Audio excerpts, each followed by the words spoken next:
রাজ্যের হাসপাতালগুলোর হাল বদলে দিচ্ছেন মুখ্যমন্ত্রী শুভেন্দু অধিকারী। সরকারি হাসপাতালের বেহাল দশা কাটাতে করা পদক্ষেপ।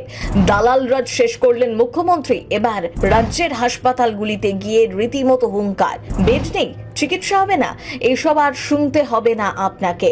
হাসপাতালে বেড থাকা সত্ত্বেও রোগীকে রেফার করতে চাইলেই নেওয়া হবে কড়া ব্যবস্থা।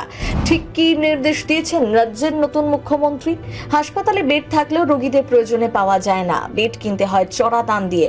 এই ছবি আজকের নয়, নানা সময় ফেস করতে হয়েছে, এই জন্য মৃত্যু হয়েছে বহু রোগীর। এসব আর মেনে নেওয়া হবে না।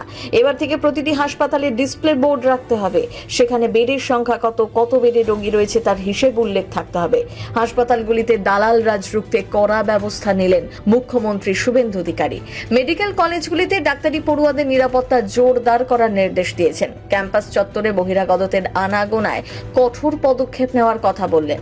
কলকাতার পিজি বা এসএসকেএম হাসপাতালে কলকাতা পার্শ্ববর্তী এলাকার মেডিকেল কলেজ ও হাসপাতালের শীর্ষ কর্তাদের সাথে বৈঠকে বসেছিলেন মুখ্যমন্ত্রী শুভেন্দু অধিকারী। সেখানেই উপস্থিত ছিলেন 12টি মেডিকেল কলেজ ও হাসপাতালের অধ্যক্ষ, মেডিকেল সুপাররা, এছাড়াও স্বাস্থ্য দপ্তরের শীর্ষ আধিকারিক, স্বাস্থ্য অধিকর্তারাও ছিলেন।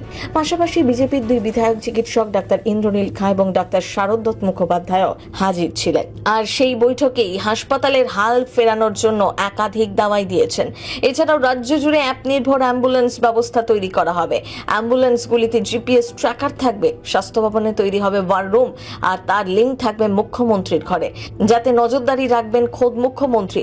আরও জানা গিয়েছে, দিন কয়েকের মধ্যেই বেসরকারি হাসপাতালগুলির সাথে বৈঠকে বসবেন মুখ্যমন্ত্রী শুভেন্দু অধিকারী। এছাড়া সরকারি হাসপাতালের ডাক্তার, নার্স, স্বাস্থ্যকর্মী থেকে শুরু করে সমস্ত কর্মীর জন্য আইডি কার্ড বাধ্যতামূলক করা হয়েছে। হাসপাতালের ভিতরে কে কর্মরত এবং কে বহিরাগত তা স্পষ্টভাবে চিহ্নিত করতেই এই সিদ্ধান্ত বলে জানা গিয়েছে। মেডিকেল কলেজগুলিতেও নিরাপত্তা জোরদারের নির্দেশ দিয়েছেন মুখ্যমন্ত্রী।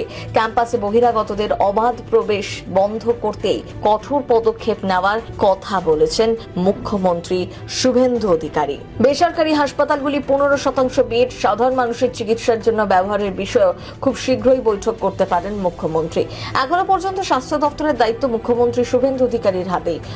ভবানীপুর বিধানসভা কেন্দ্রেই অবস্থিত রাজ্যের বৃহত্তম সরকারি হাসপাতাল এসএসকেএম, ফলে স্বাস্থ্য পরিষেবার উন্নয়নে বিশেষ গুরুত্ব দিচ্ছেন বলেই প্রশাসনিক মহলের ধারণা। বিশ্লেষকরা বলছেন, বর্তমানে কলকাতার সরকারি হাসপাতালগুলোর অবস্থা খুবই করুণ। এই পরিস্থিতিতে এই সিদ্ধান্ত সত্যিই নজিরবিহীন, নইলে রোগীদের অভিযোগ আরো বাড়বে বই কমবে না। তাই এবার মুখ্যমন্ত্রীর ডাকাই উচ্চ পর্যায়ের বৈঠক রাজনৈতিক ও প্রশাসনিক 2 দিক থেকেই যথেষ্ট তাৎপর্যপূর্ণ। প্রথম বাংলা ব্যুরো।